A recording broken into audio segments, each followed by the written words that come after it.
Bonjour à toutes et à tous et bienvenue pour ce nouveau temps des midis numériques, aujourd'hui consacré à des sujets un petit peu plus techniques que ce qu'on a l'habitude de faire, mais une fois n'est pas coutume, on va parler de CPS, de ICPS et de ProSanté Connect.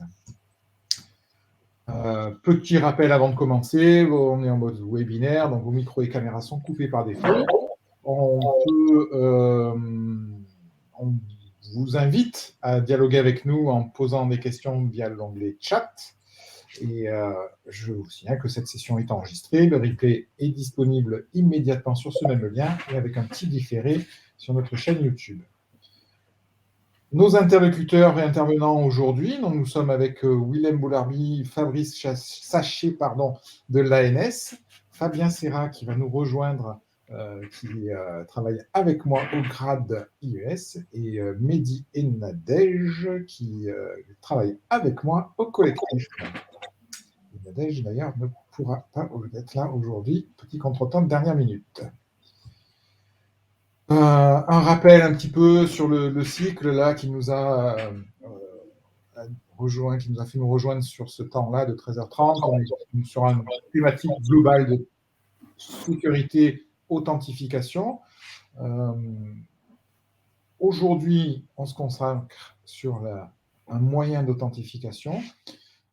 Et puis, vous annoncez les sessions du début février avec à midi un panel, le DUI et les soutiens financiers en 2022.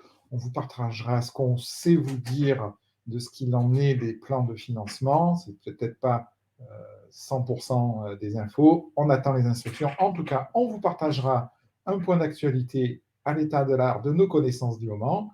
Et puis, en deuxième temps, à 13h30, un petit retour d'expérience sur comment s'est constituée une grappe pour répondre au plan SMS numérique sur la phase d'amorçage, avec des témoignages de personnes qui ont déjà donc porté des projets et été sélectionnées. Et je vous laisse la parole, messieurs. Bonjour à tous, Willem Boularbi de l'Agence du numérique en santé. Donc voilà l'organisation qu'on vous propose aujourd'hui. On va commencer par un rappel des différents types de moyens d'identification électronique. Ensuite, on passera à une présentation de la carte physique, puis de ProSanté Connect et de la ICPS, et on finira sur une démonstration de ProSanté Connect. Donc commençons tout de suite avec les différents types de MIE. Donc, les MIE, ce sont des moyens d'identification électronique qui sont proposés par l'Agence du numérique en santé. Donc, ça correspond à un dispositif matériel ou immatériel. C'est un peu la carte d'identité des professionnels et structures dans le secteur de la santé. Ça contient un identifiant personnel et c'est utilisé avant tout pour s'authentifier sur un service numérique en santé. Il existe différents moyens d'identification électronique, à savoir la carte physique, la ICPS, donc qui est l'équivalent d'une carte physique, mais en mode dématérialisé, et le certificat logiciel. Et ces différents moyens d'identification électronique s'appuient sur les référentiels de l'annuaire santé. Donc, la semaine dernière, on vous a présenté le RPPS+. Et donc, les MIE s'appuient sur les données de l'annuaire santé. Ils rassemblent les données d'identification des professionnels de santé et des structures dans des différents référentiels nationaux. Et ces données sont certifiées par les autorités compétentes. Donc, ce qu'on vous a dit l'année dernière, c'est l'importance pour les professionnels de santé de s'inscrire et de contacter les autorités d'enregistrement. Parce que pour les professions RPPS, il y a une obligation d'enregistrement, tout comme pour les professions ADELI. Sur le schéma ici vous pouvez voir auprès de qui se diriger pour pouvoir s'enregistrer, qui sont les autorités d'enregistrement en fonction du référentiel. Donc, par exemple, pour les professions RPPS, il faut se diriger vers les ordres, tandis que pour les professions ADELI, il faut se diriger vers les ARS. Et vous avez la liste des professions à droite qui sont concernées du coup. Vous voyez les professions à ordre qui sont concernées par le référentiel RPPS et les autres professions qui sont concernées par le référentiel ADELI. Donc, passons à la carte physique. Donc, une carte CPX, elle permet à son titulaire d'attester de son identité et de ses qualifications professionnelles. Comme je le disais tout à l'heure, c'est un peu la carte d'identité du professionnel de santé. Elle contient des données d'identification du porteur, des données d'identité, des données sur sa profession, sa spécialité, l'identification du mode d'exercice, l'identification du lieu d'exercice. Donc, d'où l'importance de s'enregistrer, de contacter son autorité d'enregistrement et d'être à jour pour que ces données soient inscrites dans l'annuaire santé. Il existe différents usages pour les cartes CPX. C'est principalement un objectif d'identification via un processus d'authentification forte, et ça va permettre de se connecter aux différents services numériques en santé, tels que la MS Santé, le DMP ou encore l'INSI. Dans d'autres cas, il peut y avoir aussi une problématique de sécurité des accès aux logiciels. C'est moins fréquent dans le médico-social, mais dans les hôpitaux, la carte CPX a été déployée pour sécuriser les accès physiques, pour permettre les accès aux locaux, les accès aux restaurants, les accès au parking. Donc, il peut y avoir une multitude d'usages de la carte CPX. Et il existe du coup différents types de CPX. Donc, commençons avec la CPS, donc la carte de professionnel de santé. Donc, sont concernés pour cette carte CPS les professions du RPPS, donc les professions à ordre qu'on a vu sur le schéma de la slide précédente, et certaines professions à délit. Et je vous invite à consulter la page dédiée qui sera présente en annexe. Il y a également le lien sur cette slide du site e-santé de l'Agence du numérique en santé, qui vous permettra de consulter la liste des professions qui sont concernées par la CPS. Donc, je peux déjà vous dire que toutes les professions RPPS sont concernées et une partie des professions à délit. Donc, pour les professions RPPS, la commande est déclenchée automatiquement lors de l'enregistrement à ordre, tandis que pour les professions à délit, c'est l'Agence du numérique en santé qui fournira la carte CPS selon différentes modalités en fonction de la profession. Il existe aussi la carte CPF, donc la carte de personnel en formation, qui concerne du coup les étudiants en remplacement et les internes en médecine. Donc, de la même façon que les professions RPPS, il faudra se diriger vers l'ordre. Mais il existe aussi d'autres cartes que sont la CPE et la CPA, donc la carte de personnel d'établissement et la carte de personnel autorisé. Donc, ce sont des cartes qui sont destinées aux non-professionnels de santé, mais qui ont un besoin de s'authentifier et de se connecter aux différents services numériques en santé. Pour information, ces cartes-là ne permettent pas forcément l'authentification et l'accès à l'intégralité des services numériques en santé. Par exemple, la carte CPE ne permet pas l'accès au DMP. Cet accès est simplement permis par la carte CPS. Donc, voilà pour les cartes physiques. Et je laisse la parole à mon collègue pour vous présenter ProSanté Connect et UCPS. Bonjour à tous, donc Fabrice Sachet, j'interviens aussi au sein de l'Agence numérique en santé. Donc là, l'objet, c'est de vous présenter un peu le ProSanté Connect. Donc ProSanté Connect, c'est un service qui est proposé par l'ANS, qui est basé sur un protocole standard qui s'appelle l'OpenID, et qui est un protocole qui est utilisé aussi pour France Connect, mais également sur d'autres services numériques type Facebook ou encore Google. Ça permet une authentification forte, comme disait tout à l'heure Willem, c'est-à-dire à 2 facteurs, c'est-à-dire avec un caractère que l'on possède, qui peut être soit la carte physique, soit la CPS, et un élément qu'on connaît, qui est un mot de passe, généralement un code un code numérique. Donc, c'est ce qu'on appelle un fédérateur d'identité, c'est-à-dire que ça va permettre aux fournisseurs de services de déléguer finalement l'authentification du professionnel de santé au service de santé. Donc, ça a quand même des avantages qu'on verra un peu plus loin. En tout cas, voilà, pour l'introduction de ProSanté Connect. Donc, comme je le disais tout à l'heure, aujourd'hui, il y a 2 moyens d'identification, qui est soit la CPX, soit la carte fixe. La carte physique vous a présenté Willem juste précédemment. Alors, peut-être juste une petite cinématique en 2 mots. On voit en effet à gauche le professionnel de santé qui veut essayer de s'authentifier à un service numérique. Soit via sa carte, soit via sa ICPS. Donc, la demande d'accès va s'opérer sur le site, en tout cas, ou sur le service qui est exposé. Et ensuite, il sera redirigé vers le ProSanté Connect, qui est hébergé par l'ANS et qui va fournir en échange et certifier l'authentification à la place du service numérique. Tout en sachant qu'aujourd'hui, c'est vrai que ProSanté Connect est disponible uniquement sur les services exposés sur Internet, mais il y a une évolution en cours qui s'appelle CIBA qui va permettre l'authentification sur des clients lourds et qui arrivera courant de cette année. Donc aujourd'hui, les avantages, on peut les trouver à 2 niveaux, à la fois pour le fournisseur de service, mais aussi pour l'utilisateur. Donc déjà, dans un premier temps, les apports aujourd'hui, c'est que ça permet de répondre à des nouveaux usages, typiquement quand on est en mobilité ou quand on n'a pas accès à un lecteur de carte sur son PC dans le cadre de l'exercice de ses fonctions. Mais aussi, ça permet aussi d'offrir un moyen d'identification pour des acteurs qui ne disposent pas aujourd'hui de carte physique, notamment dans le social et le médico-social, comme l'évoquait Willen. Donc, ça permet de couvrir une offre. En tout cas, on propose une offre qui n'était pas disponible jusqu'à présent pour justement ces acteurs. Dans les apports, donc pour le fournisseur de services, donc comme on l'a précisé tout à l'heure, c'est la délégation d'authentification. Donc, il n'y a pas besoin de faire de développement proprement dit sur cet aspect. Il faudra juste se raccorder au service ProSanté Connect.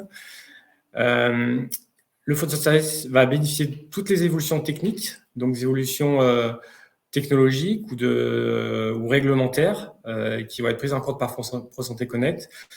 Donc, il va pouvoir en bénéficier nativement. Donc, il n'aura pas besoin de faire d'évolution autre que le raccordement qu'il avait fait initialement à ProSanté Connect. Pour l'utilisateur, donc comme je le précisais, il va pouvoir utiliser le MIE qui correspond le mieux à sa situation d'exercice, typiquement en mobilité ou dans des zones autres sur lesquelles il n'a pas le lecteur. Et une fois que les services sont raccordés, en tout cas, il disposera d'un seul, on va dire, moyen d'authentification aux différents services qui seront déjà raccordés à ProSanté Connect. Pour revenir sur la ICPS, donc aujourd'hui, la ICPS, sur l'activation, ce qui est important, c'est c'est à la main du professionnel de santé. Donc, il n'a pas besoin de contacter soit son ordre, soit l'ARS, selon la profession. En tout cas, lui-même va pouvoir l'activer. Donc, il aura juste besoin de télécharger l'application qui est disponible sur Android ou sur iOS pour les iPhones. Donc, le premier moyen, c'est avec sa carte physique. Donc, après avoir téléchargé son application, il va insérer sa carte dans son lecteur. Il va se diriger sur un site internet où il doit remplir un certain nombre d'informations pour pouvoir enrôler son application et son mobile. Et le deuxième aspect, c'est à partir des données de contact. C'est-à-dire qu'il faut qu'à minima, le mail et le téléphone portable soient connus de l'annuaire santé. Et par contre, là, en effet, si pour les acteurs qui ne sont pas, en tout cas, éligibles à la carte physique et qui souhaitent disposer d'un MIE, notamment dans le social et médico-social, donc il y a la possibilité de l'activer depuis l'application. Mais par contre, il faut s'assurer que son mail et ses coordonnées soient bien disponibles dans l'annuaire. Et si ce n'est pas le cas, il faut d'abord les mettre à jour pour pouvoir l'activer. Voilà. Et ensuite, il faut en effet un mot de passe qui permet de sécuriser la connexion au moment de la connexion au service. Peut-être juste quelques infos sur l'utilisation actuelle. Aujourd'hui, donc toutes ces données sont publiques, elles sont disponibles sur le site e-santé, sachant que on retrouve le nombre de tous les services qui sont raccordés à ProSanté Connect. Toutefois, certains n'ont pas forcément souhaité apparaître sur le site, donc cette liste n'est pas forcément exhaustive. Aujourd'hui, on a plus de 100 services en production. Et on a connu vraiment des pics d'utilisation de ProSanté Connect, on va dire via la gestion de la crise épidémiologique. On a pu atteindre jusqu'à 9 millions de connexions sur le mois de décembre, parce qu'en effet, les services de vaccination Vaccin ou de remontée des tests Covid via le SIDEP sont disponibles avec ProSanté Connect. Donc, on voit qu'aujourd'hui, sur le graphique, le nombre d'utilisations a fortement augmenté, en tout cas dans ce cadre. Du coup, je vais laisser la main pour peut-être la présentation la démonstration. Très bien. Oui. Est-ce que tout le monde m'entend? Vous m'entendez? Partager ton écran et nous faire effectivement la démonstration de comment utiliser ProSanté Connect, la ICPS, sur ton téléphone et via le portail régional. Ok, est-ce que tout le monde me voit, m'entend? On nous voit en cascade, c'est magnifique. C'est parfait. Si c'est comme ça, c'est parfait. Je vais vous montrer 2 modes de connexion qui vous ont été présentés précédemment. On va le contextualiser. Alors moi, je suis Fabien Serrin, je suis responsable du projet Portail de santé pour la région PACA. Et dans le cadre de ce projet-là, on a mis en place ProSanté Connect, le service qui vient de vous être présenté sur le portail. Voilà, comme mode de connexion complémentaire. Ce n'est pas le mode de connexion principal. On peut l'utiliser autant qu'on utilise le mode login, mot de passe. Pour info. Vous allez voir tout à l'heure sur l'écran.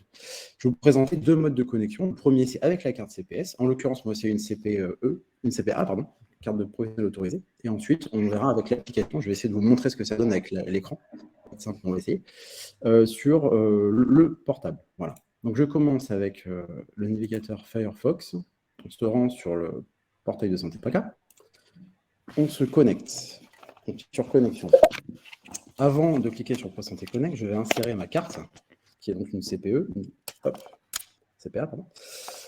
J'insère ma carte et là, je clique sur ProSanté Connect. Je suis redirigé vers le service de l'ANS. Je saisis le code porteur de ma carte et je clique sur connexion.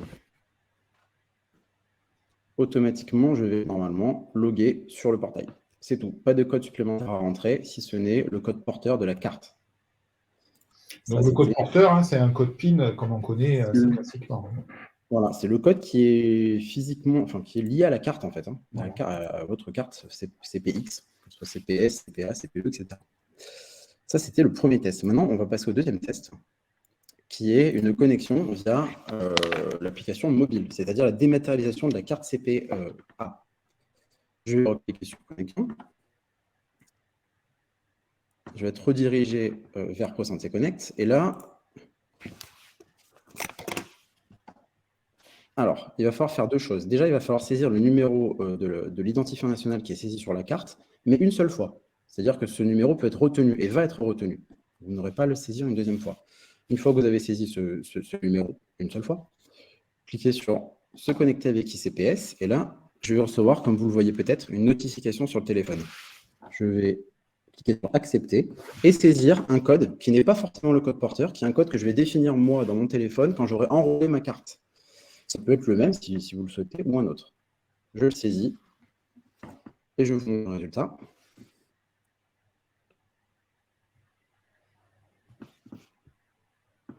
Voilà, donc vous êtes à présent authentifié sur le portail de Santé PACA, c'est le message que j'obtiens, et je vais être redirigé vers la page en mode connecté. Je peux vous montrer le résultat aussi sur le téléphone. On voit bien que la carte est dématérialisée sur l'application ProSanté Connect. Je ne sais pas si vous la voyez bien, mais en tout cas, la carte y est. Et voilà, j'ai terminé avec la démonstration. Je vous remercie. Eh bien, merci à toi.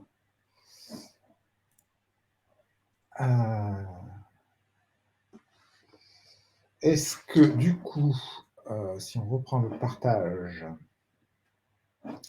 de nos diapos, voilà. Donc, est-ce qu'on a des questions? On nous a mis ici un petit résumé, parce que on support, on ne pouvait pas revoir la démo en live. Est-ce qu'il y a des questions, des commentaires pour conclure? Oui, un commentaire de Marc. Ne pas hésiter à contacter la hotline en cas de difficulté. Ils sont toujours dispo et très efficaces. Merci Marc. Pour conclure, puisqu'il est bientôt l'heure, il est carrément l'heure, on vous a mis ici, comme d'habitude, quelques ressources, quelques liens pour aller un petit peu plus loin dans les différents thèmes qu'on a évoqués. Le guide d'utilisation de ProSanté Connect sur la démo que vient nous faire Fabien également là, et puis des liens pour aller plus loin, se former sur la e-santé et tout savoir sur le Ségur. Je vois qu'il n'y a pas d'autres questions. Juste vous rappeler qu'il est encore temps de vous inscrire pour participer à notre premier groupe de travail le 28 janvier en distanciel de 9h à 12h. L'idée, c'est de partager un temps d'actualité, le petit mot du collectif, et puis ensuite de co-construire ensemble de finaliser la construction de la feuille de route du collectif. Le 1er février, je vous l'ai dit, nos midis numériques continuent. Et je vois qu'il y a une nouvelle question, un lien pour le portail RPPS+. Eh bien, on n'a pas encore de lien à vous proposer sur le portail RPPS+.